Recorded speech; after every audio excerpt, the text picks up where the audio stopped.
Professor Aswath, who is a friend of the channel, has come out and said that he thinks the Magnificent Seven stocks should not be dismissed as overvalued. They should actually be looked at as the creators of value and the value stocks of today because of their amazing ability to generate cash flow. I would also argue that before we dismiss these as risky tech companies, these are the money machines in this market. So when Jeremy Siegel talked about value stocks, I think in many ways, these have become the value stocks for investors who care about earnings and cash flows, because these are the companies that are delivering those earnings and cash flows. So the question is he right? Let's go analyze these 7 companies right now. So let's analyze these 7 stocks to see if they are potential stocks to buy. Stock number 1, Amazon. Man, $201 all-time high just 2 weeks, not even 2 weeks ago. Yeah, 2 weeks ago. They're at 184 right now. Market cap of almost $2 trillion. Enterprise value, a little over $2 trillion. So good balance sheet here. Oh, actually their free cash flow is immense. Wow. Have they cut? Yeah, they might have cut back their capital expenditures a little bit. $45.7 billion in free cash from last year. Now, guys, let's go see what the pillars are telling us as a story. What is the story on Amazon? Actually, a lot of X's here, Mo. I'm surprised. 5 X's. Not surprised by the 5-year PE and 5-year price of free cash flow. But again, and even the ROIC, guys, they're reinvesting a lot. It can sway the ROIC. I don't know how affected I am by these things. So I'm looking at this going, I don't think these 8 pillars tell the true story of the company. Because I'm looking at these examples here of free cash flow versus 5-year, and I'm like, yeah, these are the ones that bother me. Even this, though, is a little misleading based on if you go up 4.5 times, it takes this down to 20. It takes this down to 40. Still high, not so high. Still high, not so high. I'm okay with a company like Amazon, the 15 to 20 5-year PE, aren't you, Mo? Definitely. Yeah, absolutely. So I'm looking at this going, this is a tough one. Amazon's always been a tough one for me to understand. All right, let's check out Stock Analyzer tool on Amazon. The last time we did Amazon was April 4th. Remember, this does not include the balance sheet. I did 4, 7, and 10% revenue growth. I did profit margin of 7, 12, and 17. Same for free cash flow. And guys, keep in mind, they've never done this. So I'm looking at this saying, okay, I'm going to give them the benefit of the doubt on this. They've only recently gotten to 7% on free cash flow. And I'm putting that as my lowest level. I'm giving a lot of very positive assumptions for Amazon. 2023 and 26 for both the PE and price of free cash flow. And guys, for all the companies we do today, we're going to do a 9% return. Basically, what's intrinsic value? What's it worth in the market? But remember, this has no margin of safety in here. You got to put margin of safety in because we don't know the future and we're humans and we make mistakes. And if you just want the market average, buy an ETF. If you want to buy an individual stock, you got to have a premium for that. So hit the analyze button. I got a low price of 75, high price of 356, middle price of 180. But again, it makes assumptions that are higher than they've hit in the last 10 years. Stock number 2, Apple. Mo, you're our Apple king. Do you still have Apple shares? Yeah. Mo's basis in Apple is $17 per share. 17. It's currently at 227. Has he done well on Apple? Doing okay. Doing okay. Got to 237. Wow. Is that the high? Yeah, that was 237 on July 15th. It's a $3.5 trillion market cap business and 3.7 trillion. Okay, look at this free cash flow. 102 billion in the last year, 92.5 in the last 5-year average. Wow. So a lot different than Amazon. Yeah. And look at this, Mo. Higher free cash flow in the last 5 years than net income. 8 pillars. So guys, the story here is huge ROIC, 42.5%. Buying back some shares. I don't know about this so much. I don't know how much of that was in the last, when the stock was a lot lower. But remember, it's important they buy back cheap shares, not just any shares. It's value destruction if you buy back expensive shares. Cash flow growth on amazing revenue growth. It's just these price of free cash flow, which I'm happy is lower than the PE, 5-year PE, because of the fact that the free cash flow is higher. But is it too much? There's obviously a premium to pay for Apple. Why? High return on invested capital, great moat business. As Warren Buffett said, people would rather give up their car than their iPhone. I think he's right on that. I think so too. Right? Yeah. So let's go to the stock analyzer. What do we have on stock? Mo, why don't you tell us your stock analyzer assumptions. So revenue growth, I did 6, 9, and 12. This is for 10 years, by the way. 6, 9, and 12. Yeah. Wow. Well, I put in 6 because I think they can do 6. 12, I did if they open up in India, Africa, and they just start blowing up. That was kind of my best case scenario. Okay. You know what I mean? I think 9's going to be hard in the middle. I think 9's going to be really hard. Okay. I do. All right. It's a big So company, what would you Mo. change it to? Like, to me, I think 5 to 7 is a reasonable middle assumption for Apple. I think 9's going to be very, very difficult. They didn't even do 9 in the last 10 years and how much growth they have in the last 10 years. That's a good point. And guys, this is what's so great about your Should we change assumptions. it? Do you want to? You change yours, I'll leave mine. Okay. We'll see what numbers we come out with. Now, maybe I'm being conservative. I'm going to go 3, 5, and 7. Because I Okay. still think 7 for 10 years is going to be hard. Profit margin. Profit margin, 26.5, 28.5, 30.5. Because Are you Jeremy Siegel? they're going to subscriptions. They're going to subscriptions. Okay. Margins are bigger there. Okay. I get Right? you. And they have done 26 and a half. They here. have, but margins are bigger there. I do think they're going to switch to more of that's going to be a lot of their big base of their revenue. I don't disagree with you on that Because one. hardware, I mean, what more can you do with hardware? And margin on software and subscriptions is much, much bit greater That's the than reason I margin put on those hardware. numbers. I get that. But man, I'm talking to Jeremy Siegel of Apple. Wait till Okay. you see my PEs.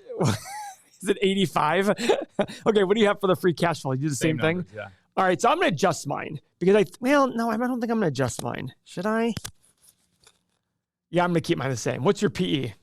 60, I'm just kidding. 22, 25, 28. Can I tell you something? But with my revenue numbers, if they do 12% revenue for the next decade, I'll give them 28 PE.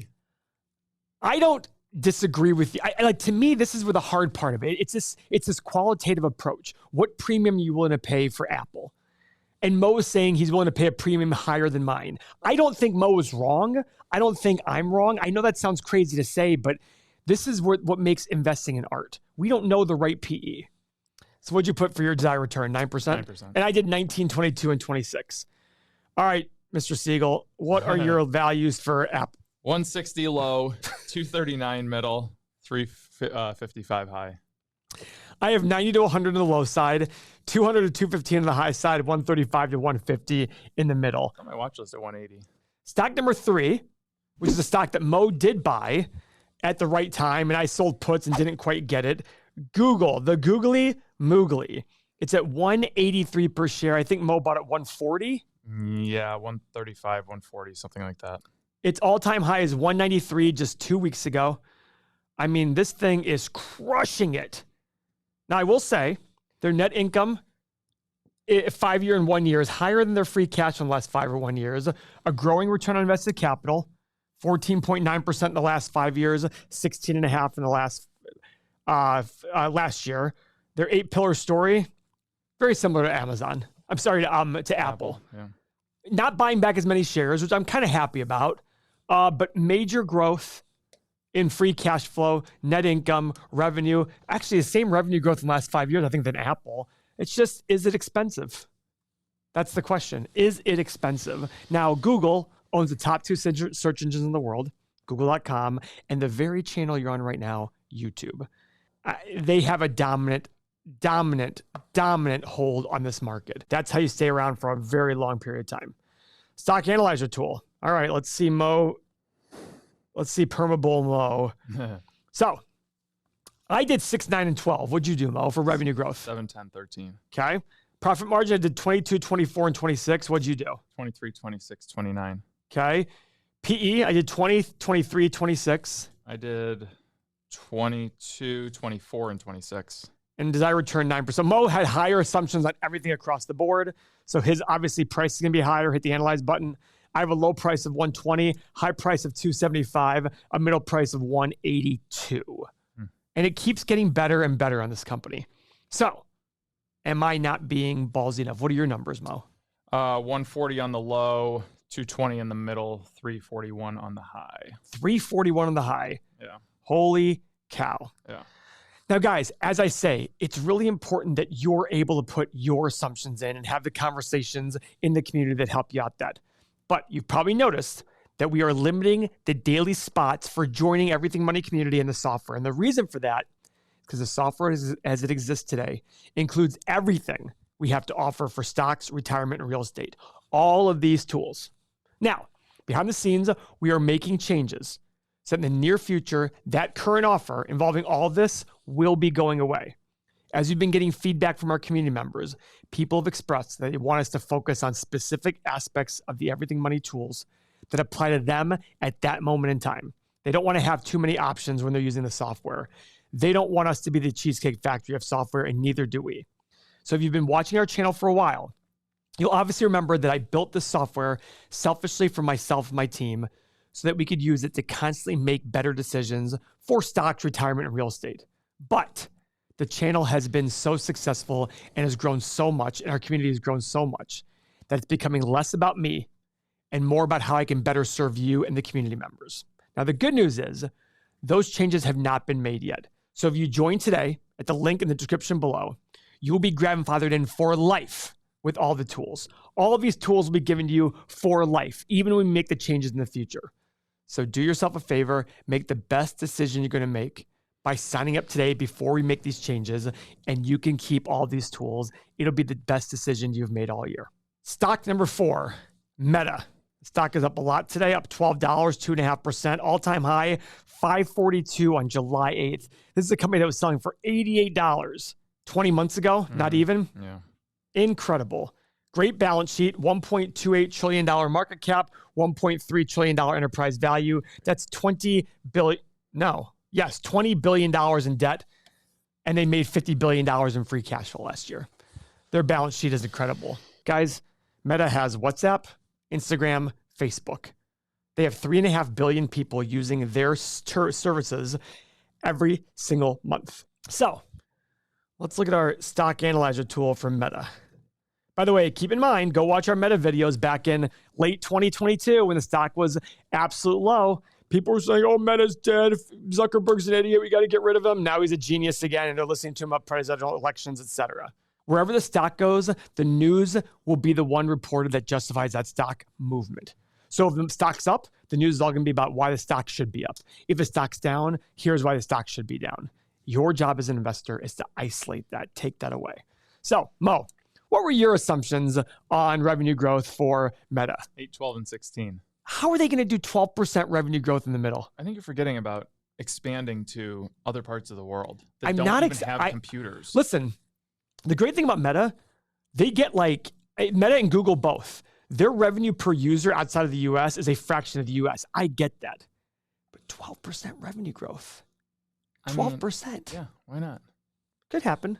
I don't even have it as my high side. But guys, maybe I'm more conservative than Mo. I probably am. What about your profit margin? Is it possible to have above 100% profit margin for you, Mo? Because I'm pretty sure you're going to say that next. 1,000. For those of you asking, high. 100% is not possible. But go ahead. What's yours? 29, 31, and 33. Okay. At least we're close on the high side. I did 24, 28, and 32. Drop that much.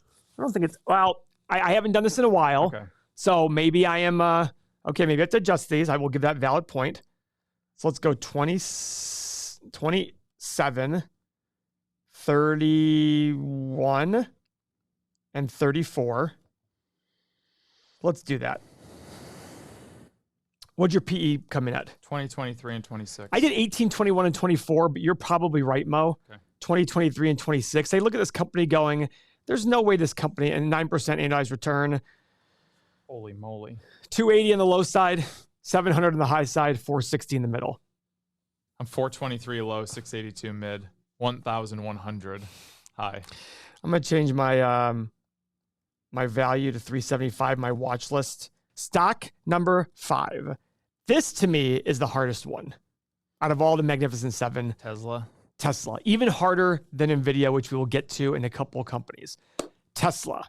All-time high of 415 a share, 414 a share right here. It's had a recent run-up, Mo. 35% up in the last month, 73% in the last 3 months. Wow. But look at this. 3 months is 73%. 6 months is only 18%. Year-to-date. Year-to-date, even. Yeah. Free cash flow. $1.38 billion last year, $3.5 billion over the last 5 years. Guys, this is a tough business. Very tough. You know, now people are saying, no, Paul, it's not about the self-driving. I'm like, wait, before the technology was self-driving, now it's robo-taxis. By the way, our business partner, Andrew, did the Waymo, the Google taxi with no driver in it, in Arizona, and he said this thing's incredible. It was awesome, and it was so much cheaper than Uber. It was $8 Yeah. for an $18 trip from Uber versus $18 was it? Yeah. Yeah. Plus tip. Plus tip. Plus you got to do a tip. So That's cool. for those of you who think that Tesla's the first one to do this, or Google's already doing a robo-taxi essentially. Just remember that. Google is very advanced as well. Tesla is extremely advanced. Elon Musk is a genius. I love Elon Musk. But I look at this company and say, this is a car company. Well over 90% of its revenue, when you look at all the breakdowns, is from cars. The self-driving software is estimated to do $1 billion in revenue this year. Guys, they did $95 billion in the last 12 months. It'll be about 1% of its revenue. This is not a technology business yet. This is a car company right now. Look at its margin. Gross margin is 17.8%. That is car company margins. And that gross margin has been declining steadily in the last few quarters. Let's go to the 8 pillars. 4 X's, 4 checks. Now, they're growing like crazy. So I think that these numbers can be very skewed. But I look at this, 123 times 5-year PE, 245 times 5-year free cash flow. It's a scary proposition. Oh, and they're increasing shares outstanding. I look at this and wonder, is the juice worth the squeeze here for a car company? If 100 million cars every year used FSD software at $99 per month, that is $10 billion a month. Times 12 is $120 billion in revenue. But guys, worldwide, about 50 million cars are sold per year. So it'd be 100% of the cars every 2 years. And I just have a hard time believing that somebody who buys a used car for $20,000 in year 4 or 5 is going to do FSD. Maybe they will. Maybe. Doubtful. I don't think so. I'm not putting a bet on that one. Yeah. I think there's a lot of really, really high assumptions made on this, but that happens during very, very inflated times. So let's go to our stock analyzer tool. Let's see who's going to have the more egregious assumptions here. Mo or I? Oh, we did this one. We did the insane numbers here. Oh, that's right. 720 and 60% revenue growth, 820 and 35% profit margin. Same for free cash flow. PE of 18, 25, and 30. Same for price to free cash flow. Hit the analyze button. That's how I got to today's value. Yeah. It's literally at today's value in the middle. 247.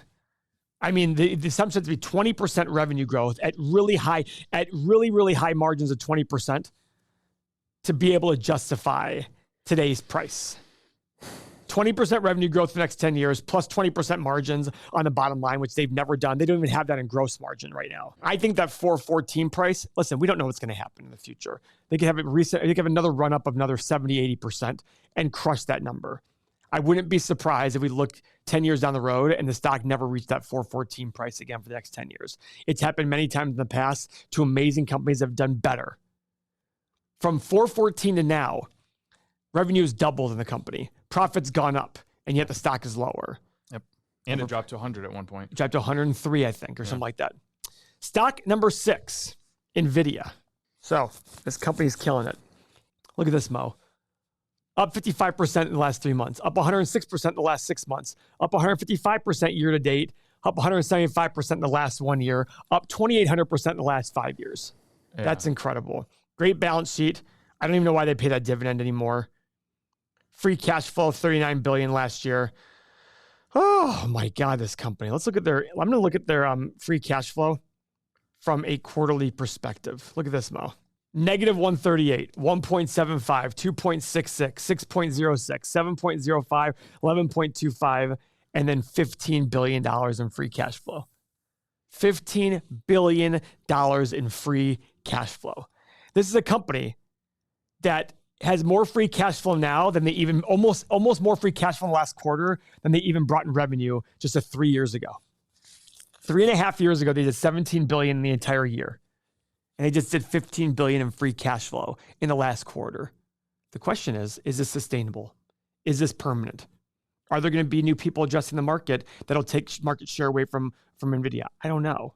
But what your job as an investor to do is sit there and look at this and say, is the story as good as people think? And does it justify the price paid? All right. What's the 8-pillar story here? Shares outstanding. That's a check mark. I'm not worried about that. It's 243 times 5-year free cash flow. Damn. But Mo, remember, look at the 5-year free cash flow, how low it is here. It's 12.5 billion versus 40. If you believe this is a permanent plateau, it drives this down to around 70 to 75.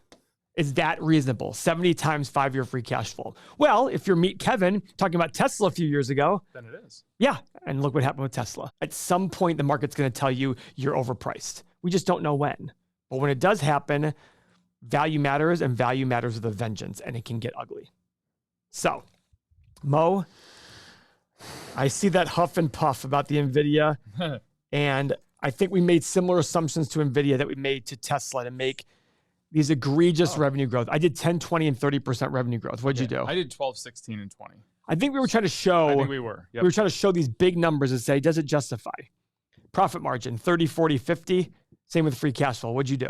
23, 27, 31. Okay. PE, 20, 25, 30. Same with free cash flow. What'd you do? I did 16, 20, 24. Now, keep in mind, Mo's was more about what he thinks it's worth. Correct. I was trying to show how extreme value this is. Correct. 9% desired annual return, no margin of safety. And this company essentially needs, this especially needs margin of safety. Hit the analyze button. I have 30 on the low side, 318 on the high side, 103 in the middle. So guys, if you think all my highest assumptions are correct, then you're a buyer of this company. You're going to make 20% returns based on a free cash flow basis. Discounted cash flow. Mo, what were your numbers? 23 on the low, 77 on the high, 43 in the middle. Final company, Microsoft, $3.32 trillion market cap, 71 billion in free cash flow in the last year, 58 billion in the last 5 years, which is lower than their net income and free cash in 5-year and 1-year net income. It's okay. They pay this dividend. Look at this. A 0.6% dividend still pays out $21 billion a year. Crazy. How incredible is that, Mo? How incredible is that? All right. Return on invested capital, surprisingly down in the last year. 16.4 versus the 5-year average of 20. That's a good 5-year return on invested capital. It means the company's making a good return on the money invested in the business. Man, look at this, Mo. This is a software business. For those of you Tesla lovers out there who say software, Tesla's a software business. 70% gross margin. Tesla's at 17%. 36 and 35% profit margin. What's Tesla at? 8%? I didn't even look. Does it look like a software company? Okay. Let's go look at the 8-pillar story. Again, just like all of them up here. Valuation. Yep. Buying back a few shares. I'm glad they're not going crazy on that one. Driving revenue. A lot of these companies, the cash flow growth has not been as high as the net income growth, but they could be investing more in the future. They have their great cloud computing. There's a lot of great positives for Microsoft. They're ingrained in our lives. All right, stock analyzer tool, Mo. I remember, guys, click the link in the description below because we are changing the offer for the software. So make sure you sign up today before our spots run out for the day. I did 6, 9, and 12% revenue growth. What'd you do? Same. Okay, I did 32, 34, and 36 on profit margin, which might need to go higher. We have the same numbers. We do? Yep. Okay, 28, 31, and 34 on free cash flow. Even though, if you look right here, Mo, in the last 10 years, their free cash flow and profit margin have been the same. Yep. Have been the same. So I'm going to focus on earnings here. Okay. PE, I did 20, 23, and 26, and 9% desired return. Hit the analyze button. Boom. 200 to 230 on the low side, 480 to 500 on the high side, 300 to 350 in the middle. I have my watch list at 275. $8.8 trillion in market cap added in the last year and a half on these 7 stocks. And he says in the clip, 12.1 trillion is the entire market cap of China. In the last 3 or 4 years since this channel started, I've said stocks are overpriced. You guys didn't know me in 08. You guys didn't know me back when I sat there and said, no, these companies are incredible values right now. The stock market in general is incredible values. You will see as this channel progresses and market progresses, I will sit there and say stocks are undervalued at some point in the future. But I go based on indicators. And I sit here and listen to Professor Aswath, who I think is a very thoughtful and smart individual. And he's sitting there and he never mentions value in these 7 stocks. All he says is these stocks have generated a lot of cash flow, and that's absolutely a fact. But remember, every investment's the present value of all future cash flow. And as Warren Buffett and Charlie Munger always say, what's going to drive your return is the price you pay for that cash flow. Guys, if you want to learn more about how to analyze stocks, watch the next video. Thank you very much for your time.